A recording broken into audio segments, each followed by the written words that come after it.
Japanese text and title screen. You know what that means, guys.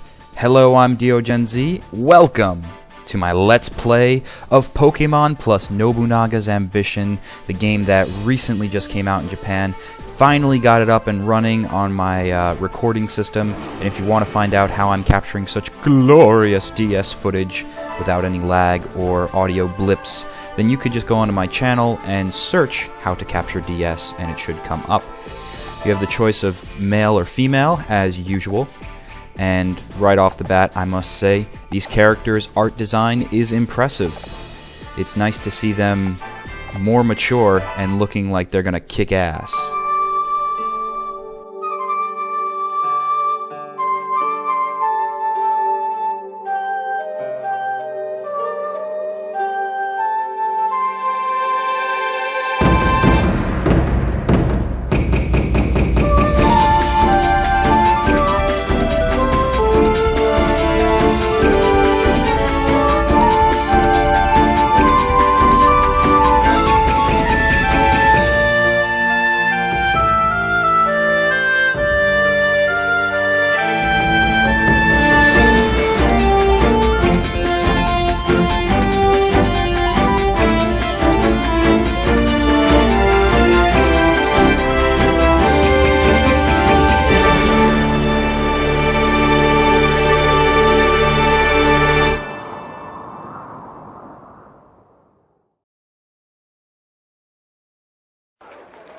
For those of you not familiar with the Nobunaga's Ambition franchise, basically what you have to do is go around Japan, go around fictional areas, sometimes actual, and conquer.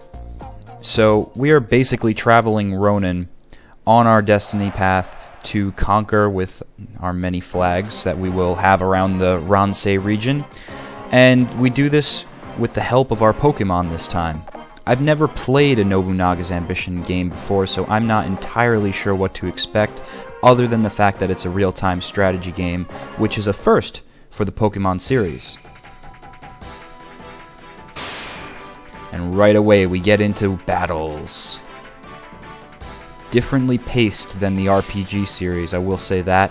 It's a lot more fast-paced, and since it's a real-time strategy game, it differs from what you're used to of having as much time, endless amount of turns, and plenty of potions and Pokemon centers to heal yourself up. This game, it requires you to think on your feet, observe the surrounding that you're battling on too. This is of course one of the most basic maps because it's just the first battle to kind of get us introduced to all the controls. But you're going to have to take into consideration the terrain you're fighting on, what characters you want to bring along, because you will be able to aid yourself with some trainers you meet around the Ransei region. Once you defeat them, of course, you have to show that you're worthy and that them joining your team is an honorable thing to do. I'm excited for this game, mainly because, okay, it's another Pokemon game, that goes without saying, but it's another Pokemon game that does something significantly different in that it's focusing primarily on story.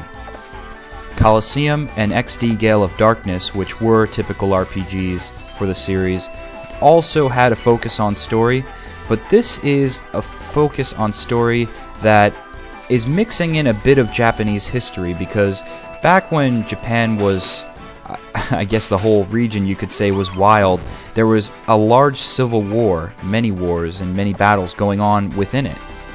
And this is almost like a role-playing game in the way that you take the role of these conquering samurais now with Pokemon at your side, and you do the same thing that fighters from centuries ago did in Japan. So this is really exciting for me in the fact that it mixes some true history in with it. I don't know how much truth there is, I'm sure it's a fictional story, but these battles that we're having, these types of battles went on. You know, of course not as neat and organized in a grid-like manner. It was pretty hectic with samurai swords and heads flying everywhere, but still, it's definitely a different direction for Pokemon. It's nice to see them not depending solely on the recyclable RPG Although I would like to see them do even more of a crossover. Not a crossover with another Nobunaga's Ambition game or anything like that, but a crossover of strategies in how you program these games. I would love to see the RPG series have something as beautiful as this. I love the art design in this game, for one. Look at that. Everything's drawn out. It looks lovely. All the Pokemon are not only sprites, but they're hand-drawn to whatever the situation needs. There's over 200 or about 200 different Busho leaders, Busho characters to face. And I think Busho is battle. I'm not entirely sure about that. But there's about 200 of these characters to face, and each one has their own hand-drawn and specific kind of attitude to go along with their Pokemon and the rest of their fighting strategy and area nation. That's what they are, that we're taking over their nation that they rule until we stomp and tromp them. So right now we need to go back to our nation. Can't really go anywhere yet. That's something that confuses people if you can't read Japanese. I can't read Japanese either, but I like to press buttons and eventually I find what I'm doing. That's why I assume you're watching this walkthrough to figure out how to get through this, or maybe you're just eager to see how good this game could actually be. It's also a possibility. Oop, I want to make sure that I select Jigglypuff and Eevee. And basically you'll have the option to do that every time before you enter in one of these Bushao or battles. You'll have the option most times to choose from all your party members. There are certain circumstances that will have you only use Eevee and Jigglypuff with your very cute friend there. But those aren't really needed to be worried about now. So far, you can use all your Pokemon because, well, we only got the two main ones that we have. Something to consider with flying Pokemon is that they could actually fly over objects, like that building there. If it's not too high, they could actually manage to go over that. And I think I'm gonna keep the two separate, divide and conquer. But it could potentially fly over to Jigglypuff after it's done attacking Eevee.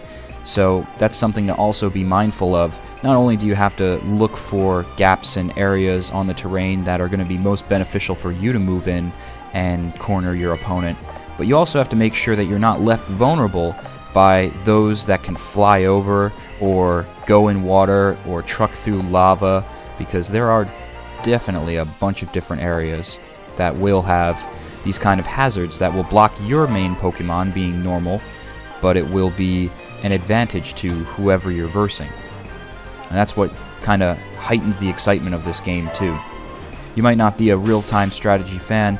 I also have not really played any real-time strategy games, but I got a little bit of a knowledge of them from Sakura Wars. I didn't play the game, but I watched Hollow Luigi's LP of it, and it seems to be a pretty enjoyable...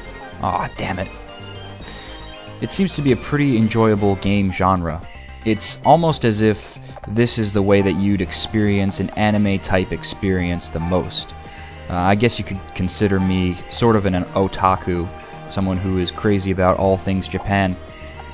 And to see all these text dialogues and characters with their own expressions and personal ways of being, even though you can't, at this juncture, understand what they're saying unless you read Japanese, it's very funny to see that the characters, they have expressions. It's not just one character and that's the only sprite you're going to see for the rest of the game. It's one character and his or her many variations of happiness, sadness, or surprise, or anger and such. And that's really cool to see they paid attention to that. A little bit on the disappointing side is the fact that this wasn't on 3DS. I know exactly why it's not on 3DS. It's been said before that the DS still has a larger user basis, but that kind of perturbs me because Pokemon to me seems like one of those first-person franchises for Nintendo. First party, sorry, not first person. I don't know why I always want to say first person when it's party. But it's one of those main franchise behemoths that you would think should be on the newest system to encourage people to go towards it. Alright, I guess that guy from the Flame Nation is just taunting us. Ha! You'll never take our nation! You'll never plant your flag! Maybe not in this episode, but oh, you wait. We need to do more training. That's something similar that crossed over from the RPG series. Pokemon still gain experience points and level up, which is a handy thing. Man, wouldn't it suck if you were stuck at just one level throughout the whole game? I doubt you'd progress anywhere. Anyway, it seemed like a kind of a little bit of a cowardice move, wanting to hoard as much profit as possible and not leading on the 3DS front with your best foot forward. I don't know why you wouldn't want to take a seemingly so far great game like this and not put it on 3DS. Sure, it doesn't have the most high-intensity graphics. Maybe that's what they're paranoid about. People are somewhat worried, or the Pokemon Company's somewhat worried about everyone's perception of what Pokemon on 3DS is, because so far the only way you could see any types is by having the Pokédex 3D application, which is a cool application but very limited in what you can do with the actual little critters. So maybe the Pokemon Company is trying to hold back, and that's why they didn't put this on 3DS, because for me, looking at this landscape and the fact that it has divots, valleys, and hills, waterfalls, and different angles for you to turn the game at, like that, it zooms in and you can see that there is definitely depth there. It seems like a perfect match, I would think, to put on the 3DS. Who knows, though? Who knows? They might be trying to design a console-looking handheld RPG at the moment, and they're just not saying a damn thing about it. Very possible. And what they're doing on the DS is just blowing out the rest of any Pokemon game they had. Because that's something we don't consider as gamers, but we always neglect and maybe rage unnecessarily over, is we don't even know how the Nobunaga's Ambition crossover came to be. I know there's a lot of copyright bullshit to go through. There's copyright nonsense to do if you're uploading gameplay videos. Thankfully, because of full screen partnership, I don't have to worry about that anymore. But in order to enable someone else's ideas or art style or characters into your own game, it's not as simple as just saying, hey, I like Nobunaga's Ambition, so I'm going to start making Pokemon like that. It does not work as simply. You need to have some handshakes, get some deals on the table, and make sure the profits are split accordingly.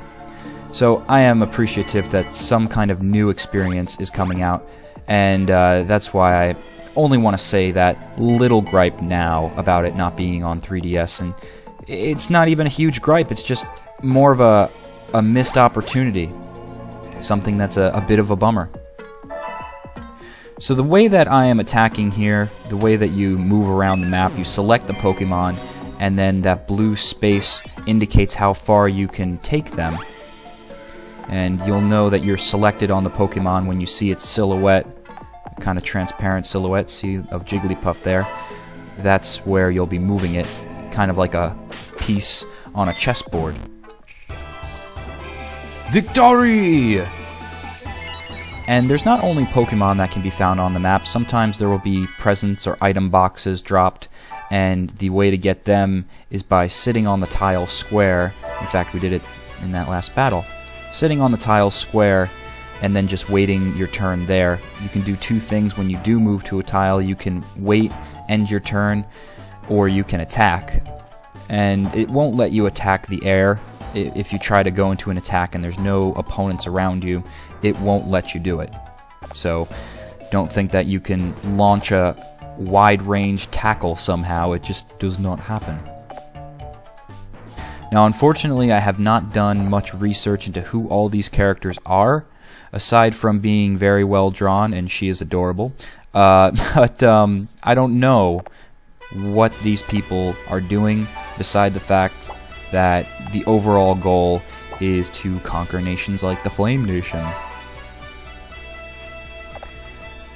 So I'm really not sure. You know, if you have any backstory into our hero's adventure, please comment below. because the more information I get filled in on, the quicker I can, with the less researching I can do, the more episodes of this I can produce. And as far as how often this is going to be on the channel, most likely daily. I have 2 other new LPs that just came out yesterday, and I've got 2 continuing LPs that have been on the channel for a while, Minecraft and Pokemon Crystal, that are going to only be premiered on Saturdays and Sundays, because with all the new content, I want that stuff out first, so it's fresh in everyone's mind. But Nobunaga's Ambition, most likely a daily thing. I'll sporadically, or not even, I'll just probably every other day make a Jurassic Park LP and then put out a Pokepark LP. I'm also playing Pokepark Wonders Beyond at this moment. So lots of new Pokemon experiences for me, and very cool too, because truthfully, I felt Pokemon Black was somewhat of a bland game. And not that it was a bad game, it was just a bland game.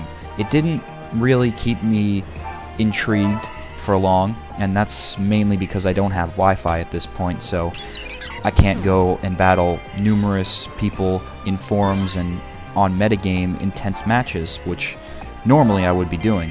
I invested over 700 hours into my Diamond cartridge just because of that very reason, trading and Wi-Fi battling. But the story was so similar in Black, and there was just nothing holding me on. Once I captured all the legendaries, it's like, well, I did just like I did in every Pokemon post-League adventure. Went to the slightly expanded region and caught some stronger Pokemon that now doesn't even matter if I have, and doesn't even matter if I get Wi-Fi back, because most metagame, which if you don't know what I'm talking about, is basically just intense calculation battles where you're looking at the hidden mechanics of Pokemon, so you're looking at effort values, individual values, noticing nature, taking all these things into account, and then versing with other opponents who are very mindful of this too. That's what the metagame's comprised of. It doesn't even matter though, because most metagame matches restrict Uber use, which pretty much all legendaries, some aren't, but a lot are. Many are Uber, so I don't even get a chance to use them. So that's why this game big time excites me. It's a different direction for Pokemon, and in the next episode we will be taking on the Flame Nation.